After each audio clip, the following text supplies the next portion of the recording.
টয়লেটৰ পৰা হোৱা ইনফেকশন এটা সাধাৰণ কিন্তু গুৰুতৰ হেলথ প্ৰব্লেম। এইটো বিভিন্ন ধৰণৰ বেক্টেৰিয়া ভাইৰাছ আদিৰ পৰা হ'ব পাৰে। এইটো যদি আমি ইগনোৰ কৰি থাকো আৰু লং টাৰ্মলৈকে যদি গুচি যায় এই প্ৰব্লেমটো, তেতিয়াহ'লে আমাৰ প্ৰব্লেমবোৰ বেছিৰ পৰা বেছিলৈ হৈ গুচি যাব। ইয়াৰ এটা চিমটমছ বিলাক কি?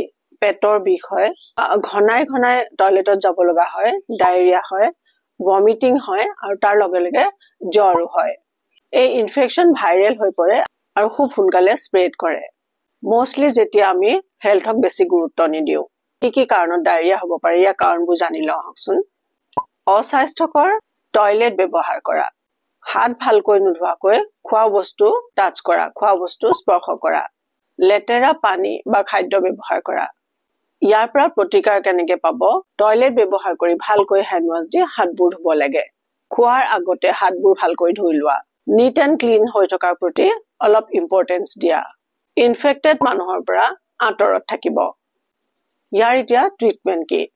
ডায়েৰিয়া আৰু ভমিটিং চিমটমছ দেখা দিলে নেচাৰেল উপায় কি কৰিব? নেচাৰেলি আমি ইয়াক কেনেকে ঠিক কৰিম সেইটো জানো আহক। গোটা জিৰা আৰু ধনিয়া, গোটা জিৰা আৰু গোটা ধনিয়াৰে চাহ বনাই খাব।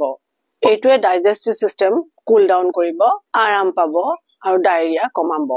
1.5 কাপ পানী, আধা টিস্পুন জিৰা ল'ব গোটা আৰু আধা টিস্পুন গোটা ধনিয়া ল'ব।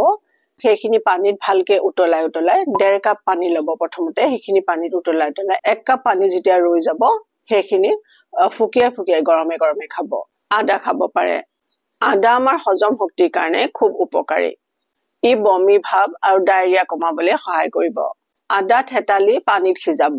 সেই পানীত 1 টিস্পুন মৌ মিহলাই পেলাই সেই পানীখিনি খাব। দৈ খাব পাৰে। দৈত থকা প্ৰবায়টিকে আমাৰ ডাইজেষ্ট চিষ্টেমটো ষ্ট্ৰং কৰে। অলপ দৈৰ লগত গুড় বা মৌ মিহলাই সেইটো খাব।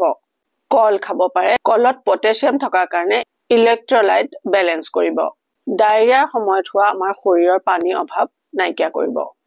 কলে আমাৰ ডাইজেষ্টিভ চিষ্টেম স্থিৰ কৰাত সহায় কৰে। যদি কলটো গোটাকে খাব নোৱাৰে তেতিয়াহ'লে স্মুদি বনাই খাব। ইসবগুল খাব পাৰে। এইটো এটা ভাল কাম কৰিব ডায়েৰিয়াত। ই আমাৰ ডাইজেষ্টিভ চিষ্টেমত থকা পানী শুহি লয় আৰু সেইকাৰণে পেটত যি লেতেৰা আছে, যি মল আছে, সেয়া টান কৰাত সহায় কৰে। তুলসী পাত, আপোনালোকে সকলোৱে জানে তুলসী পাতত ৰোগ প্ৰতিৰোধ কৰাৰ বিশেষ গুণ আছে। তুলসী আমাৰ ডাইজেষ্টত প্ৰব্লেম থাকিলে সেয়া ঠিক কৰে। তুলসীটো পানীত উতলাই চাহ বনাই খাব পাৰে। সেইটো এটা খুব ভাল ৰিজাল্ট দিব। আমাৰ যেতিয়া ডায়েৰিয়া হয়, খুব ঘনাই ঘনাই আমি টয়লেটত যাব লগা হয় আৰু ভমিটিংও হয়। সেইটো কাৰণে আমাৰ বডিত পানীৰ পৰিমাণটো আৰু নিমখৰ পৰিমাণটো খুব কমি যায়। তাৰ কাৰণে ORS বনাই খাব লাগিব। 1 লিটাৰ পানীত 1 টিস্পুন চেনি আৰু ½ টিস্পুন নিমখ মিহলাই সেই পানীখিনি খাব। একেলগে খাব নালাগে, অলপ অলপকে ৰৈ ৰৈ খাব। এনেকে কৰিলে আপুনি যথেষ্ট পৰিমাণে আৰাম পাব। আমলখি খাব পাৰে। আমলখিত ভিটামিন চি থকাৰ কাৰণে আপোনাৰ বহুত সহায় হ'ব। আমলখিটো যদি আপুনি গোটাকে খাব নোৱাৰে তেতিয়াহ'লে গুৰি আমলখিটো 1 টিস্পুন খাই পেলাই তাৰ ওপৰঞ্চি আপুনি কুহুমীয়া পানী খাই দিব। প্ৰত্যেকটো সিজনতে আমলখিটো নাপায় যিহেতু আপুনি গুৰিটো খাব পাৰে। পানী খাব যথেষ্ট পৰিমাণে।